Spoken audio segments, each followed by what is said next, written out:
Hello, and welcome back to Behind the Walls of the World's Psychiatric Hospitals. I'm your host, Dr. Sarah Gallup. In this episode, I'm going to tell part of the story of the Applegate family and the 8 different family members who would end up committed to Oregon State Hospital over the course of about 50 years. In the last episode, I had said that I'd hoped to cover a range of people who lived and worked at the hospital, and that I would discuss some of the many escapes over the years. Then I started writing and realized that the story of the Applegate family really warrants its own episode, and I think you'll appreciate the deep dive into this family. If you haven't listened to episodes 1 and 2 about the history of Oregon State Hospital yet, I encourage you to go back and listen to those first, as those episodes are where I discuss the changes that took place over the over 100-year history of the hospital. As I mentioned in my previous episodes, I draw a lot of information from the book Inside Oregon State Hospital by Diane L. Gores-Gardner. Other sources are listed in the show notes. Now, I want to begin with the story of the Applegate family. Some folks from Oregon, particularly in Polk and Douglas counties, may recognize this name because of its connection to the Oregon Trail. And if it doesn't sound familiar, don't worry, I'll go through the timeline.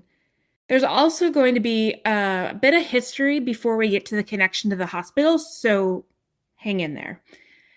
And also, as a fair warning, the Applegate family is a very large family, and it will be easy to get mixed up in the who's who of it all. I had to sketch out a family tree and a timeline just so I could follow it while I was reading, and I'll include those in my notes in case you get lost and want to follow along too. For this story, we'll go all the way back to Missouri in 1843. Jesse Applegate, who later became the patriarch of the Applegate family, had been married for a little over 10 years to Cynthia Ann Applegate, and they had an infant daughter. Jesse was working as a farmer and land surveyor in St. Clair County, Missouri. But times were getting tough. Prices of pork and other stock had fallen so low there was no point in taking them to market. He must have struggled to make such an impossible decision. To stay and hope things would turn around sooner or later, or risk everything and move his family to Oregon, where the opportunities were seemingly endless. Jesse, along with his older brothers Charles and Lindsay and their families, set off on the Oregon Trail in what later became known as the Great Migration of 1843. There were about 1,000 people traveling in the Great Migration. But because the Applegates had traveled with their herds of cattle, they were slowing down the entire group. Eventually, the Applegates split off from the rest of the Great Migration, and their trek became known as the Cow Column because of the number of cattle. Jesse became the designated leader of the Cow Column as it headed west. Now, for anyone in their late 30s like me, you probably grew up playing the Oregon Trail game on some incredibly old, boxy Max computer. And you knew that people would die of dysentery and cholera and snake bites and whatever other calamities along the way. But the most difficult part of the game was at the end, once the wagon train reached the Columbia River. And if you made it down the river by avoiding all the rocks and the currents, you won the game. It was pretty hard to get through, and this is generally where I lost the game and got frustrated and then started over and renamed my characters Nobody and Everybody so that it would say, nobody has died of cholera, or everybody got a snake bite. But the Applegates faced this danger in real life. They abandoned their wagons at Fort Walla Walla and built boats for traveling down the Columbia River to Fort Vancouver. Somewhere near the Dalles, where the currents were particularly strong, one of their boats capsized. Jesse's son Edward and his nephew Warren, along with a family friend named Alexander McClellan, all drowned in the river. Their bodies were never recovered. The tragedy had a profound effect on Jesse Applegate. He resolved that he would help emigrants find a better and safer way to travel to Oregon. More on that in a minute. But first, Jesse and his family settled in the Willamette Valley in present-day Dallas, which is where I grew up. As a side note, Dallas was originally named Cynthiana. In my reading, I saw one note that it may have been named after Cynthiana, Kentucky, but I'd always heard that it was named after Jesse's wife, Cynthia Ann Applegate. Anyway, Jesse started a mill in Polk County and began his work again as a surveyor. He also became involved in local politics. Jesse and Cynthia Ann would go on to have 12 children. Jesse returned to the Oregon Trail in 1846 to fulfill his promise of helping other travelers find a safer route. He started in Fort Hood in present-day Idaho. Rather than going north toward the Columbia River, as he and many other travelers had done before, Jesse went south, tracing through modern Nevada and Northern California, and then heading north through Oregon and paralleling essentially what is now Interstate 5. Although it avoided the deadly Columbia River, it was still quite difficult and dangerous traveling through the Sierras of Northern California. Like pretty much any historical figure, Jesse Applegate has his fair share of controversies that I certainly don't have time to get into. On one of his trips, he led a disastrous trail that resulted in the deaths of about a dozen immigrants and the loss of property and animals. There were reports that he starved travelers along his route and that he waged war with an indigenous tribe in Southern Oregon. But regardless, Jesse established himself as a well-known figure in Oregon at that time. He moved his family from Dallas south to the Umpqua Valley in 1849. He named the place Yoncalla after a local indigenous tribe, and his brothers, Charles and Lindsay, and their families joined them in the area. Jesse built a log cabin, farmed, planted a large orchard, and raised cattle. He had many business interests, including working occasionally as a surveyor, selling beef, operating a general store in his home, and he was appointed Yoncalla Valley postmaster. Once again, he became involved in local politics. He later became known as the Sage of Yoncalla. In 1861, because of his political connections, Jesse was asked to be a trustee of Hawthorne Asylum in Portland. He turned down the offer, saying, quote, "Our family supports an insane pauper who I hope, provided with proper care and treatment, might return to reason and usefulness, and when you are prepared to receive patients, I maintain my interest in having her placed under your charge," end quote. It's unknown exactly who Jesse was referring to, although, as we'll see, it could have been any of a number of his own family members, or someone else entirely. Jesse's fifth-born child, Robert, married his aunt's niece, Melinda, in 1858. Melinda was 18 years old when they married, and the couple went on to have 8 children. I could only find the names of 4 of their children: William, Oscar, Edna, and Ira. 20 years after getting married, in 1878, Robert had Melinda committed to Hawthorne Asylum as insane, although no cause of insanity was listed. I couldn't find any information on Melinda's life at Hawthorne Asylum. We do know that she was transferred to the brand new Oregon State Insane Asylum 5 years later, on October 24th, 1883, on the 3rd day it began accepting patients. There isn't a lot of information about Melinda's life prior to this point, so I'm going to do some clinical speculating. If Melinda was 18 years old when she got married, she was born around 1840. So she likely was part of the Great Migration that left Missouri in 1843 when she would have been about 3 years old. For a child that young to survive the conditions of the Oregon Trail and potentially witnessing the drowning deaths of the 2 Applegate children would have been a lot of trauma to endure and to try to make sense of. Trauma has a direct link to mental illness, as the brain tries to find a way to make sense of what it's experienced and to cope with danger and uncertainty.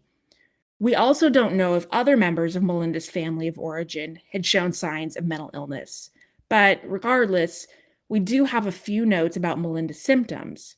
Her admission paperwork said that she was occasionally violent, occasionally noisy at night, and sleeps only after taking medications. Again, we don't have a lot of information, but it's certainly possible that some of Melinda's symptoms could be attributed to what we now call PTSD. Those notes could be describing night terrors, insomnia, and hypervigilance, but we just don't know. Another physician's note from May of 1884 described her as, quote, "rather sleepless, is liable at any time to strike some of the patients, is rather incoherent. One day, when the workman was fixing a defective water closet, she got a pan of hot water and, unobserved, threw the hot water on his face and head, slightly scalding the skin of his face.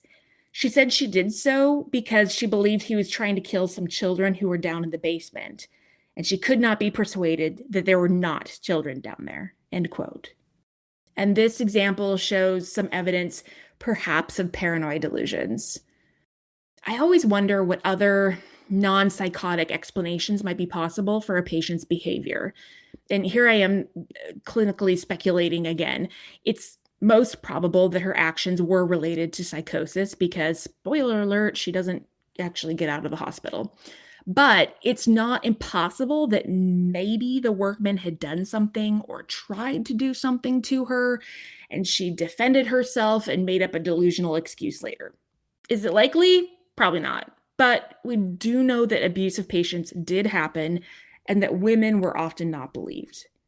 Again, the descriptions of Melinda's behavior seem to point more towards psychosis, but abuse is certainly not outside the realm of possibility.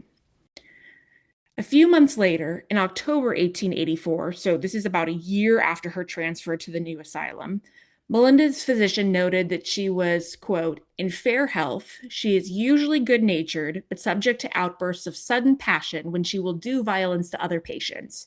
She is incoherent at all times, end quote. The description of incoherent at all times to me is the best indicator of a true psychosis. Anyone who's worked with folks with schizophrenia will recognize their cognitive deficits, especially when they're unmedicated. They sometimes don't make a lot of sense. Their memory may not be so good.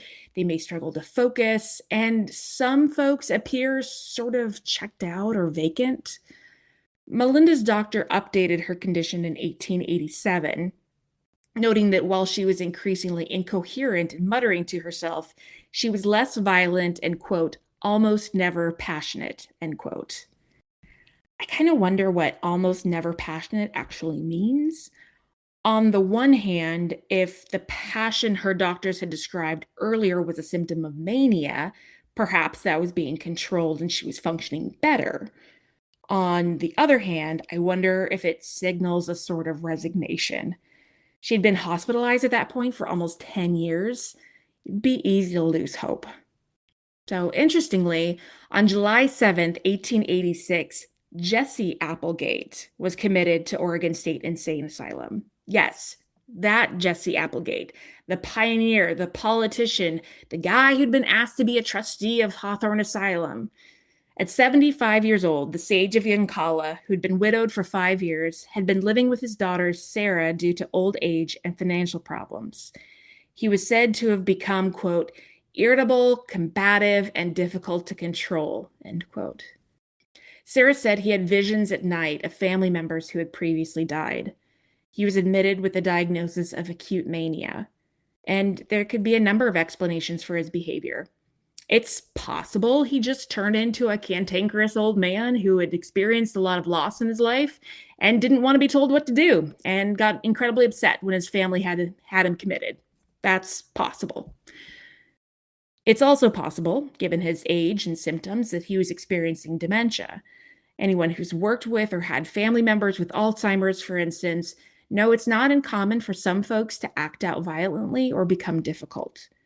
Whatever the cause, Jesse stayed at the asylum for about a year and then returned to Yankala.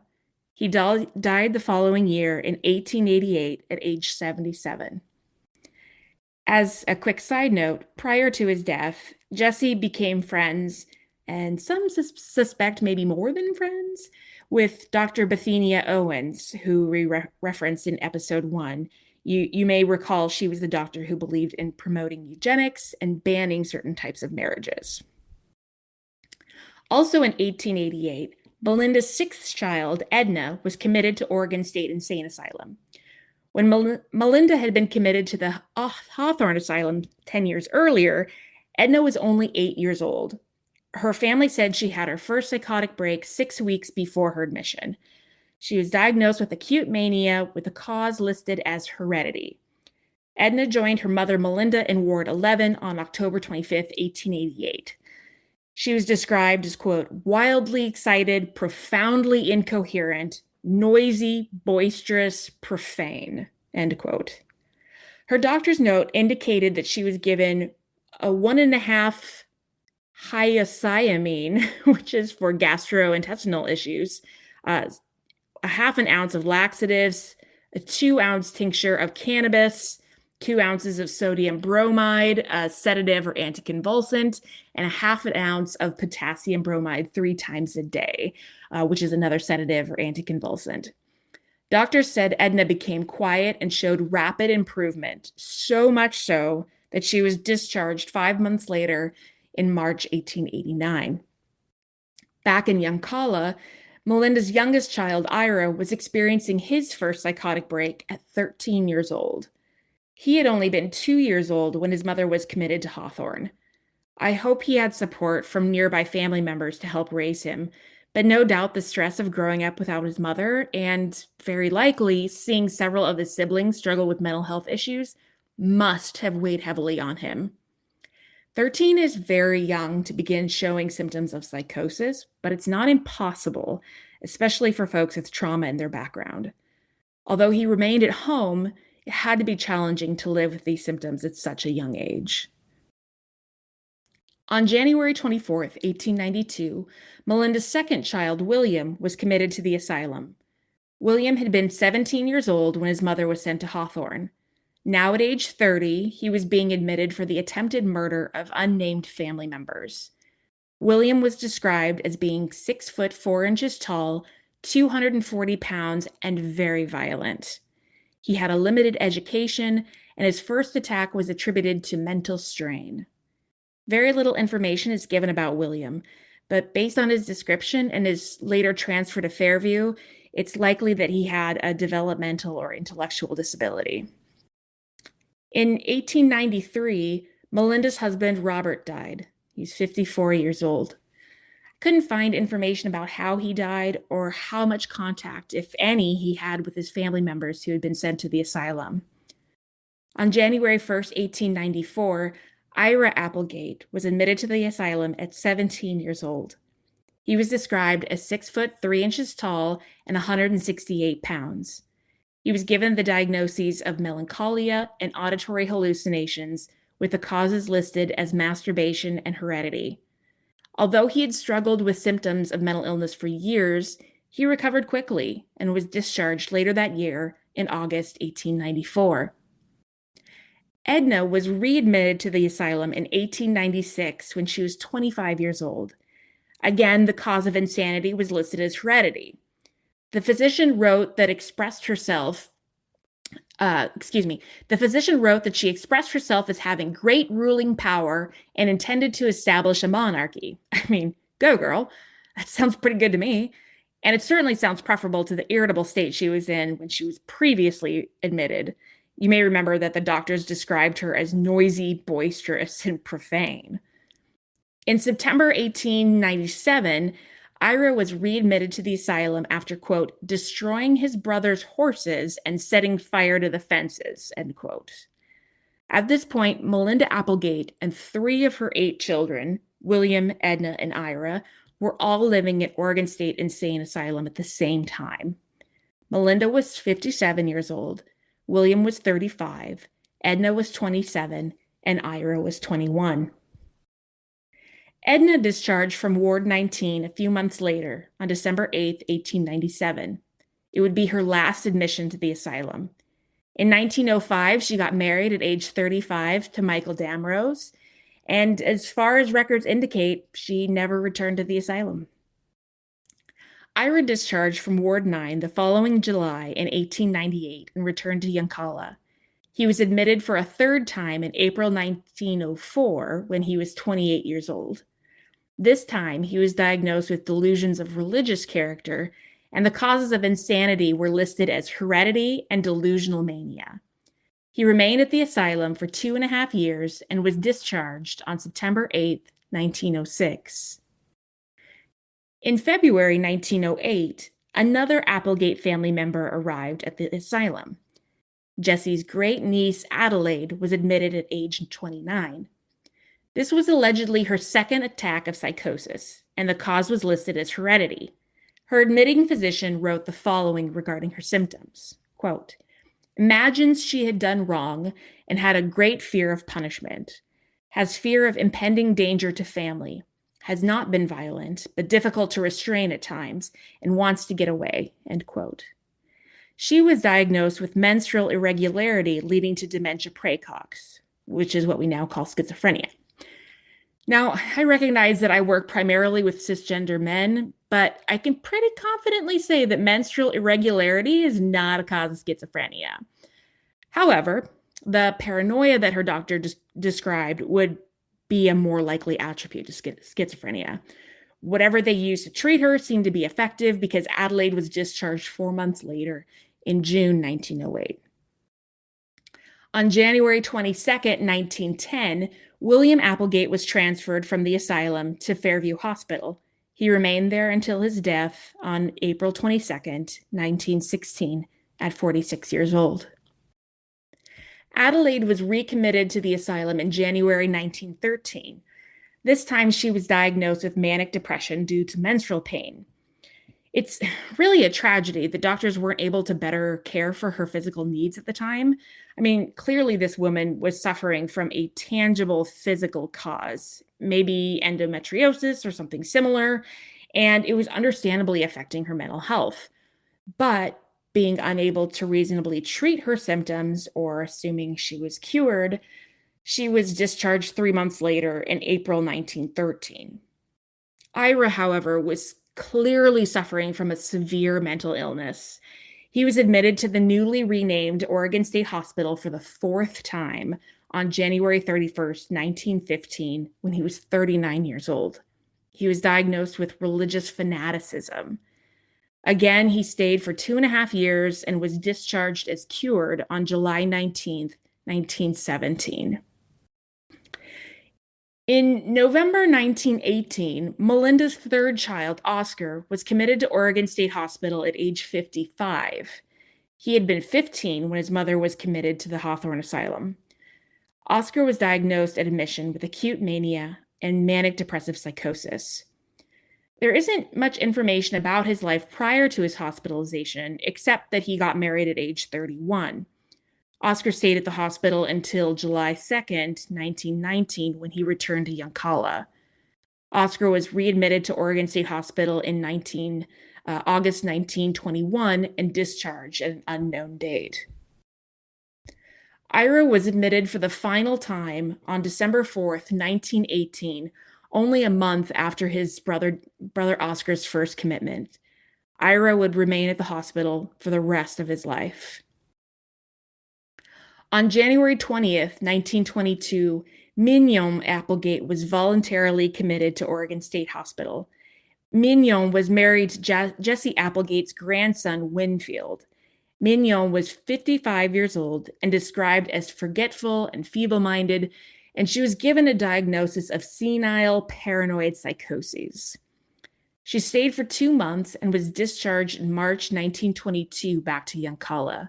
She returned the following year, in September 1923, but died a little over 2 months later from a cerebral hemorrhage. She was 56 years old. Again, we don't have more information about this woman's symptoms prior to her admission to the hospital, so it's impossible to say if she had an intellectual disability or the start of dementia, or if her symptoms were preceded by a more organic cause like a brain tumor or stroke.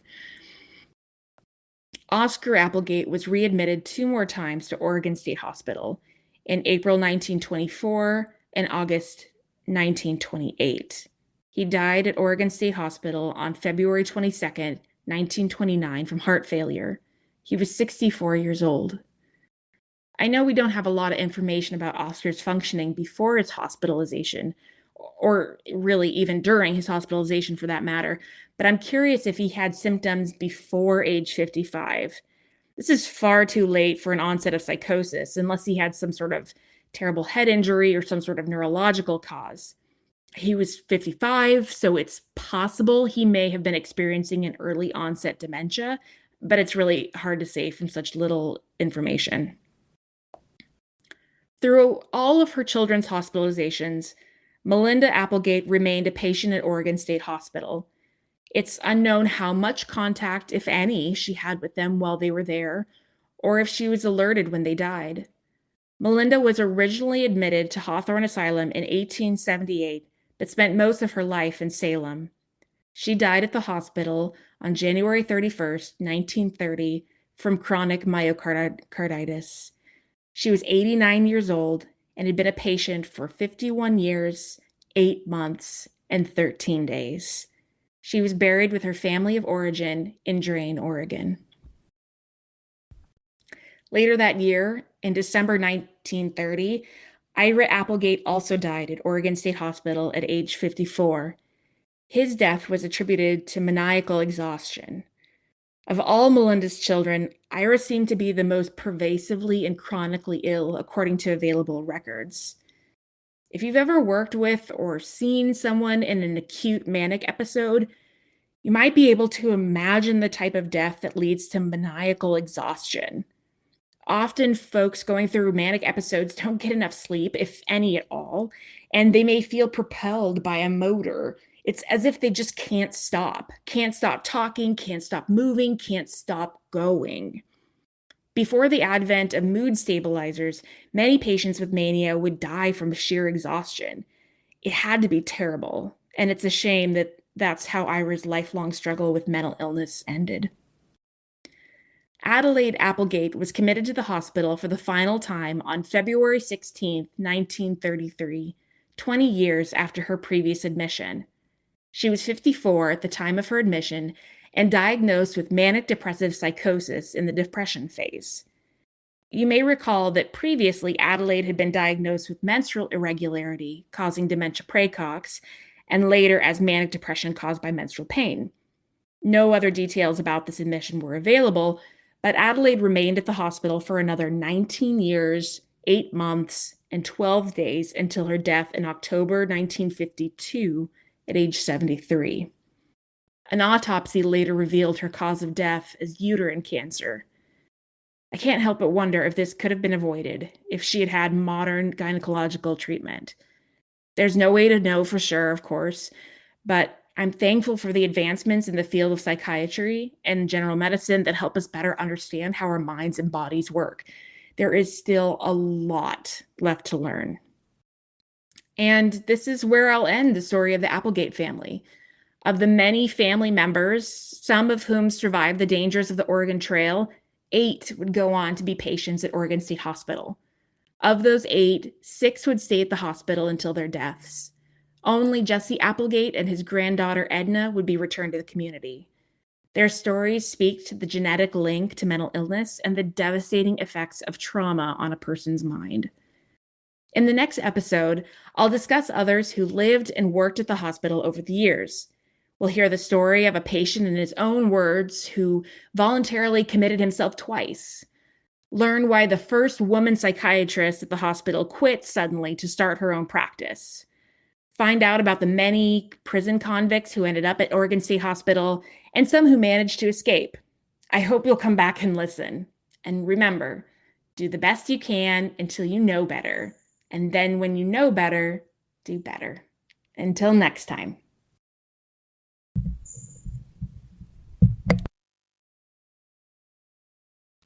Thank you so much for listening to Behind the Walls of the World Psychiatric Hospitals. Once again, I'm your host, Dr. Sarah Gallup. Cover image is by Christopher Payne. Check out my website at behindthewallspodcast.buzzsprout.com. Follow the podcast and learn more on Facebook at Behind the Walls Podcast and Instagram at Behind the Walls Pod. For questions or recommendations, email me at behindthewallspodcast@gmail.com. You can find new episodes every Monday on Amazon Podcasts, Spotify, Stitcher, or wherever you're listening right now. If you like the show, please rate, review, and subscribe on Apple Podcasts. It helps other people find and listen to the show, and I would be so grateful. Please stay tuned for more episodes of Behind the Walls of the World Psychiatric Hospitals. Until next time.